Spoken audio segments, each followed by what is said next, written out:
자, 먼저 저희가 얘기해 볼 거 이제 윤석열 대통령이 귀국을 했습니다. 네. 아세안 순방 갔다 와서 G20 이제 뭐 회의도 하고 여러 가지 외교 활동을 하고 왔는데 이번에는 어떤 성과가 좀 있었을까요? 보시기에 따라서 좀 차이가 있을 수 있는데 사실 영양가 있는 알맹이 있는 외교 그 행보는 사실 작년 연말에 쭉 이어져 왔습니다. 네. 이른바 이제 푸놈펜 선언이라고 하는 그런 외교 무대에서의 한미일 동맹을 강화하는 그런 내용들은 사실 작년 연말에 쭉 이어졌다고 봐야 되고요. 사실 이번 외교 성과에 주목해봐야 할 내용은 우리 대한민국이 미국과 일본을 대신해서 러시아에 대한 비판을 좀 나서서 했다는 점.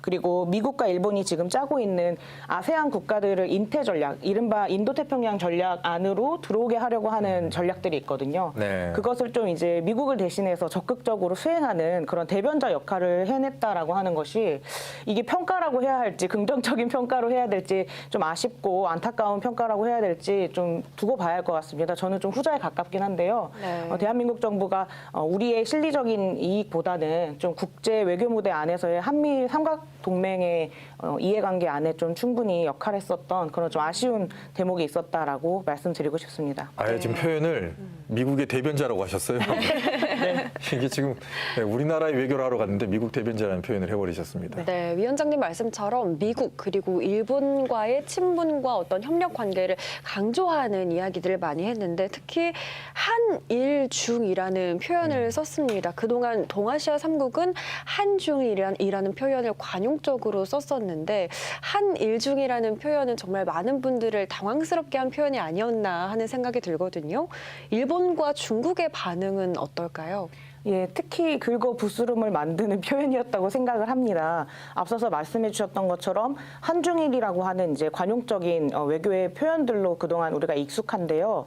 특히 이번 외교 무대에서는 한일중이라고 하는 이제 나라의 순서를 바꾸는 표현으로 여러 국가들의 우려를 사고 있습니다. 특히 중국 언론이 이 부분과 관련해서는 강한 유감과 또 우려에 대한 입장들을 내놓았는데요. 중국의 이제 공산당 관영 언론인 한국시보나 글로벌타임즈와 같은 유력 매체에서는 특히 이 윤석열의 한일중 발언이 한국인만 이상하게 들리지는 않는다라고 네. 하는 내용으로 발표를 했습니다. 물론 이제 우리 정부 입장에서는 중국이 이제 나라의 위치가 바뀌었기 때문에 더욱더 유감스러운 입장을 발표했다고 볼 수도 있겠지만 중국 언론에서는 한국이 가지고 있었던 이 전략적인 위치성을 스스로가 이제 포기하는 네. 좀 우려되는 이런 발언이었다라고 하는 우려들을 계속 표명하는 방식으로 언론 대응이 하고 있고요. 네. 일본 언론이나 정부는 전 표정 관리를 하고 있다고 생각합니다. 나쁠 게 없으니까요. 네. 네, 그런 분위기라고 보시면 될 것 같습니다. 우리가 일본이 하는 그런 행동에 대해서 제대로 된 반응을 하지 않기 때문에 예를 들어서 후쿠시마 방류에 대해서 정확한 표현을 하지 않고 네. 또 군사훈련을 할 때 일본이 뭐 예를 들어서 미국이 동해를 일본해라고 표기해버리는 것들 자체에 대해서 항의를 해야 되는데 그런 걸 안 하고 있다 보니까 이제 슬슬 선을 넘어오는 것 같아요. 독도까지도 넘어오는 것 같은 느낌인데요. 어떻습니까? 네, 특히 제가 우려하는 부분은 대통령실의 고위 관계자가 명확히 이 부분에 대한 표현을 했기 때문입니다. 우리 정부 들어서 가치와 자유의 연대를 기초로 하는 미국과 일본과의 관계를 돈독히 하기 위한 표현이다라고 설명했기 때문에 이 부분은 이제 대통령실과 대통령의 의중이 반영된 표현이라고 볼 수밖에 없기 때문에 그 우려들과 또 앞에서 지적해 주셨던 것처럼 국민들의 이제 걱정들도 커져가고 있다고 봐야 할 것 같습니다. 네, 최근 미국 정부가 또 동해를 일본해로 표기하겠다는 입장을 공식화를 했습니다. 여기에 대한 우리 정부 입장이 관련 입장을 미국 측에 전달했고 앞으로도 긴밀히 협의해 나갈 것이다. 굉장히 미온적인 반응인 것 같거든요. 이에 대해서 또 국민들 입장에서는 한일중이라는 표현이 더 거부감이 들 것 같아요. 아, 그렇죠. 뭐 이 상황에서 또 이걸 어떻게 해석해야 될지 모르겠지만 윤석열 대통령이 또 중국에 대화의 제스처를 보내기도 하고 이거를 또 과연 이게 성사가 될 수 있을지 모르겠지만 어떻게 이걸 받아들여야 될지도 궁금합니다. 어떻게 보세요? 물론 이제 중국과의 대화를 시작했다는 점에 대해서는 긍정적으로 볼 수가 있습니다. 그리고 4년 전에 머물러 있었던 한중일 삼각 외교에 대해서도 다시 재개될 수 있을 것이라고 하는 긍정적인 전망을 하고 있기 때문에 앞으로 이제 한미일 삼각관계만 강화하는 방식이 아니라 북중러 관계에 대해서도 균형감 있는 외교가 좀 필요한 때라고 봐야 할 것 같습니다. 근데 이 상황에서 김정은 위원장은 또 푸틴 만나러 간다고 하잖아요. 네, 지금 아마 이동하고 있다고 알려지고 있는데요. 네. 사실 이 북한 지도자와 러시아 지도자의 만남은 대단히 이제 국제 외교에서는 좀 위험한 만남이라고 많이 그럼요. 묻고 있지 않겠습니까?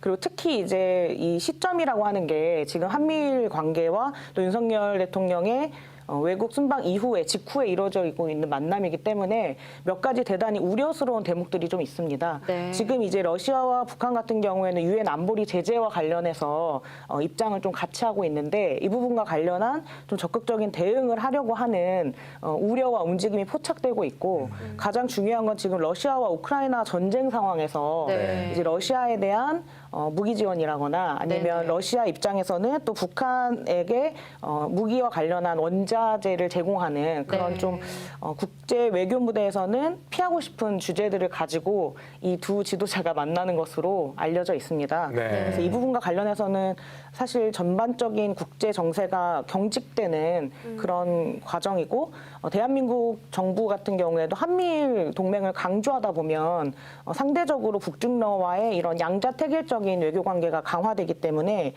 국민들 입장에서는 불안 요소가 커지고 있는 것이어서 네. 외교에 대한 좀 다른 접근과 해법이 좀 필요한 때입니다. 네. 네. 그렇습니다. 자, 이렇게 하다 보면 한미일 또 이렇게 북중러 이렇게 대결의 구도로 계속해서 가버리는 게 아닌가 걱정이 많이 되고 있고 또 그 위험한 만남이라고 하는 그 러시아와 북한의 만남이 혹여나 러시아의 기술들이 또 북한으로 들어와서 북한의 그런 뭐 미사일 기술이라든가 이런 것들을 좀 강화시켜 버리지 않을까 그런 걱정도 많이 됩니다. 일단 이럴 때일수록 외교에서 지도자의 역할이 가장 중요하니까 더욱 더 세심하게 좀 살펴봐 주셨으면 하는 바람입니다. 자, 또 하나는 한미 동북아 정세만큼 냉랭한 게 여야의 대치고 대통령과 야당 대표의 냉랭함입니다. 이걸 어떻게 봐야 될까요? 단식은 계속 이어지고 있는데 아직도 만나지 못하고 있습니다.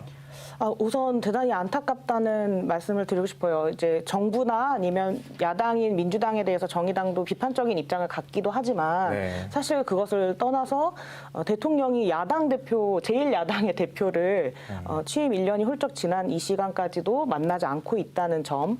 그리고 사실 어쨌든 내용이야 어찌 됐든 간에 제1야당의 대표가 13일 정도 지금 단식을 하고 있지 않습니까? 네. 뭐 물론 이제 비판하시는 분들도 있죠. 근데 저는 대통령이 국민들의 민심을 더 얻고 또 국민의힘의 지지율을 더 높이기 위해서라도 좀 광폭 행보를 하시면서 좀 이렇게 야당 대표도 만나고 그리고 어쨌든 뭐 법적으로 풀어야 될 문제들을 풀더라도 좀 이 막힌 국면들을 풀어가야 지금 대한민국이 처해져 있는 여러 가지 뭐 경제적인 상황이나 위기에 대한 어려움들이 있지 않습니까? 그것들을 네. 좀 풀어나가면서 국민들이 안심할 수 있을 텐데 지금은 국민들이 여를 봐도 야를 봐도 누구를 봐도 믿을 수 없는 그런 답답한 이제 환경에 놓여져 있다고 봅니다. 대단히 안타깝다고 보고 있고요.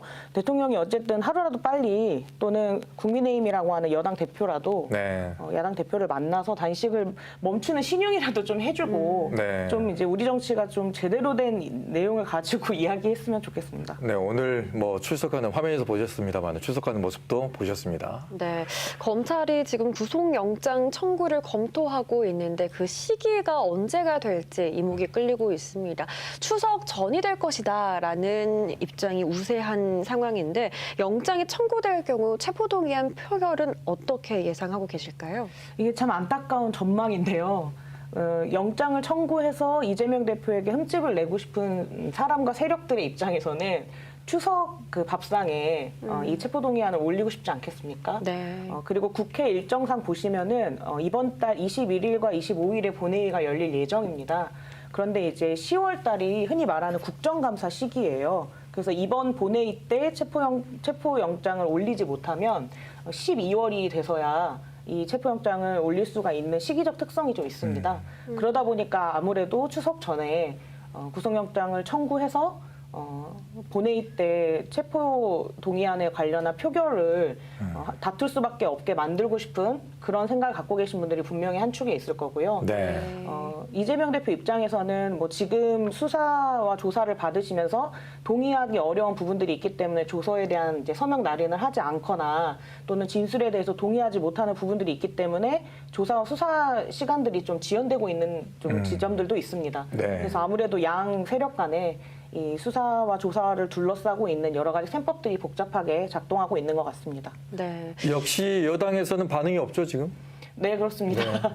여당 입장에서는 특히 이재명 대표 같은 경우에는 그 시간을 기다리면서 이제 가만히 기다려도 어쨌든 자중지단에 빠질 것으로 전망하고 있기 때문에 네. 그 부분과 관련해서는 이제 검찰이 주로 컨트롤링하고 있다고 봐야 할 것 같습니다. 네. 단식을 지지하는 지역 정치인들의 동참이 또 이어지고 있고 특히 우리 지역에서 농성이 퍼지고 있는 상황이거든요. 하지만 또 정치인들과는 별개로 우리 지역민들 또 민심은 어떤지 이야기해 주시죠. 어떤 이유에서든지 뭐 어떤 형태든지 그 누군가가 밥을 굶고 또 자기 주장을 한다는 건 안타까운 일인데요. 우리 지역에서도 한 5-6분 정도의 준 정치인분들께서 이재명 대표의 단식과 함께하는 동조 단식 그리고 삭발 그리고 농성 이 다양한 형태 등으로 지금 대응을 하고 계십니다. 네. 근데 이제 안타깝게도 지역 주민들의 민심은 좀 싸늘하다고 느껴지는데요. 이제 아무래도 이 사안들이 이재명 대표를 둘러싼 어떤 여러 가지 맥락 안에서 이루어진다라고 하는 것 때문에 국민들 입장에서는 국민들 삶을 가지고 정치인들이 그렇게 나서주는 것이 아니었고 네. 정치적인 현안과 관련해서 이재명이라고 하는 이름값 안에 또 이렇게 그 우산 안에 들어가려고 하는 인지도 행보라고 좀 보는 좀 날카롭고 매서운 좀 평가들이 있으신 것 같습니다. 네. 그래서 저도 정의당도 항상 그런 부분들을 유념하면서 이제 살피는데요. 고생하고 이제 노력하고 계시는 분들은 있겠지만 아무래도 네. 민심은 좀 싸늘한 상황인 것 같습니다. 네. 이게 정치인들에 대한 실망일까요? 왜냐하면 국민의힘은 선거철만 되면 여기에 뭘 해주겠다고 하는데 민생 예산은 다 깎았습니다. 지역 화폐 예산 다 깎았고요. 한전공대 총장 지금 없고 네. 그리고 예산도 33% 이상 깎았고 지역 예산은 뭐 중개별로 없고 또 내년에는 또 정부 교부금도 줄어든다고 합니다. 네. 계속해서 허리띠 이제 졸라맬 거고 그렇다고 민주당은 180도 넘게 줬는데 역할을 못했고 뭐 여기에 대해서 모두가 다 실망해서 이러는 건지 민주당에 대한 건지 뭐 이것도 궁금하네요.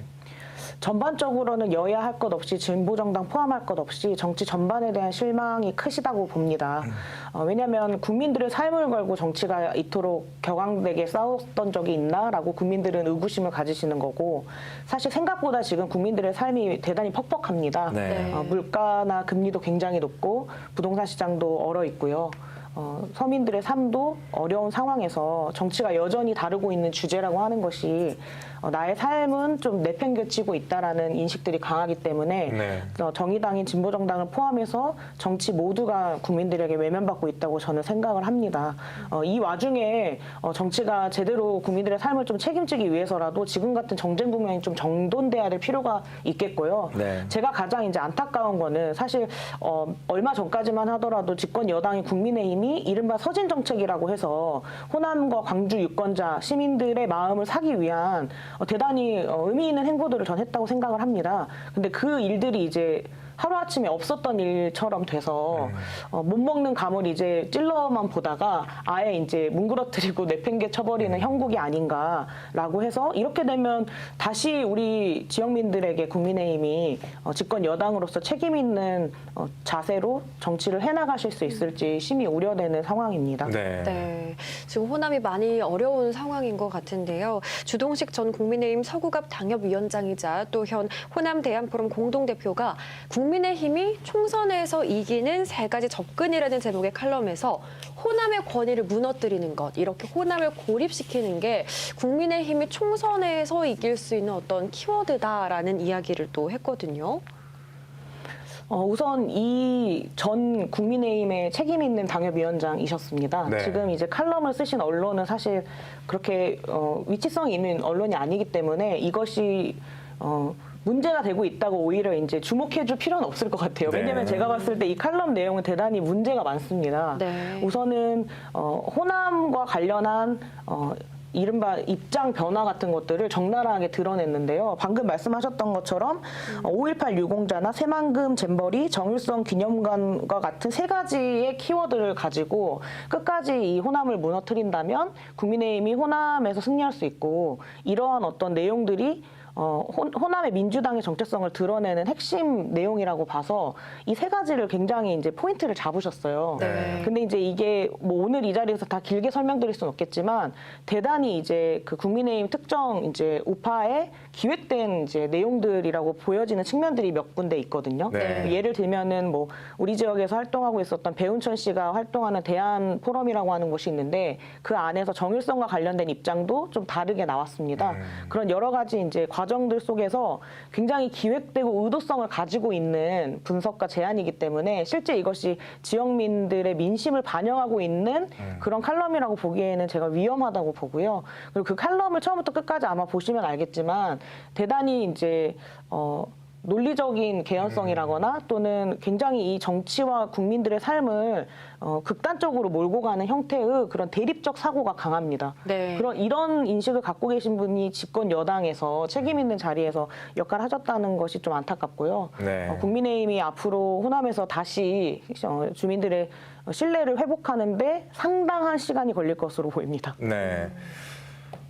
지금 보면은 과거로 돌아가는 것 같아요. 지역으로 갈라치고, 이념으로 갈라치고, 이렇게 계속해서 갈라치기 하는 모습을 보면서, 통합이라든가 같이 가려고 하는 연대라든가 이런 건 포용 같은 건 좀 보이지 않는 것 같아서 좀 걱정입니다. 아마 보고 계신 시청자 여러분께서는 이런 거에 동의하지 않으실 거라고 봅니다. 네. 왜냐하면 다 이제 아실 거고, 궁금하신 점은 또 방송이나 또 스스로 이제 찾아보시면서 그 맥락이 어떻게 된 건지를 좀 이제는 공부를 해가면서 누구의 말을 듣는 것이 아니라 네네. 스스로가 좀 파악해 가는 게 좋을 것 같다는 좀 생각이 듭니다. 자, 뭐 그러면은 민주당에 대한 실망감, 국민의힘에 대한 실망감, 여야 다 있는데 그러다 보니까 이 무당층이 많이 생겼어요. 네. 예. 과거에는 무당층이 생기면 예를 들어서 뭐 진보당이나 소수 정당이 혜택을 보게 될 거라고 생각을 하는데 이번에는 그렇게 될 거라고 보세요? 아니면 많은 분들은 그렇게 아닐 거라고 또 보기도 하시더라고요. 뭐 대단히 이제 조심스러운 분석이지만 네. 사실 이게 다른 대한정당으로 지지가 흘러가지 않고 무당층으로 남아 계신다는 거는 그만큼 다른 이제 정의당을 포함한 진보정당이 대안이 되지 못하고 그리고 또 국민들이 정치 그 자체에 대한 실망이 크시다는 반증이거든요.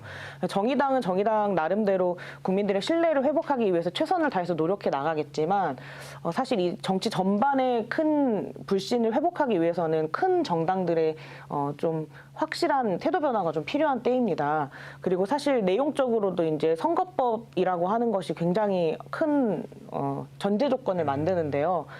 이 양당이 서로를 국민의 민심을 볼모로 잡고 싸우고 있는 동안에는 서로가 너무 싫고 밉더라도 그 지지가 서로 양당으로밖에 흘러가지 않습니다. 왜냐하면 가장 미운 놈을 때려줘야 되니까요. 네. 그래서 이러한 구조적인 과정들이 계속 반복되는 한 정의당을 비롯한 작은 정당들의 노력들이 굉장히 오랫동안 지속되어야 할 것 같습니다. 그래서 정의당 나름대로도 국민들의 삶을 좀 책임지고 또 지역의 구체적인 정책들을 중심으로 시민들께 선택받기 위해서 좀 노력을 하고 있고요. 네. 그 과정에서 이제 선거 과정에 또 이렇게 만나뵐 수 있도록 노력을 하고 있습니다. 네. 많이 고민이 될 수밖에 없을 것 같습니다. 네. 예, 소수 정당으로서 어떻게든 이 상황을 또 타개해야 될 텐데 혹시 뭐 뾰족한 거 준비하고 있는 거 있습니까? 지금 정의당이 가장 열심히 하고 있는 거는 무상교통 정책입니다. 서울시에서도 이번에 6만 5천 원 정도의 정기권 정책을 적극적으로 검토하시게 되었는데요. 정의당이 올해 초부터 그리고 지난 지방선거에서부터 친환경 무상교통 정책을 중심으로 고금리 고물가 상황에서 시민들의 삶을 책임지고 기후위기 대응하는 정책을 네. 기필코 관철시키기 위해서 노력하고 있고요. 광주시에서도 적극적으로 화답하고 계시기 때문에 이 정책이 우리 광주시에서 선도적으로 시작될 수 있을 것 같습니다. 끝까지 관심을 가져주시면 좋겠고 정의당도 시민들의 가장 어려운 삶을 책임지는 정치 세력이 되기 위해서 더 노력하겠습니다. 네. 생활 밀착형으로 가겠다는 얘기네요. 네. 네, 알겠습니다. 네, 정말 국내외로 어려운 상황들, 복잡한 상황들이 이어지고 있는데요. 어떻게 또 풀어나갈 수 있을지 저희가 계속해서 전달해 드리도록 하겠습니다. 지금까지 정의당 광주시당의 문정은 위원장과 함께했습니다. 오늘 말씀 고맙습니다. 네, 네, 고맙습니다.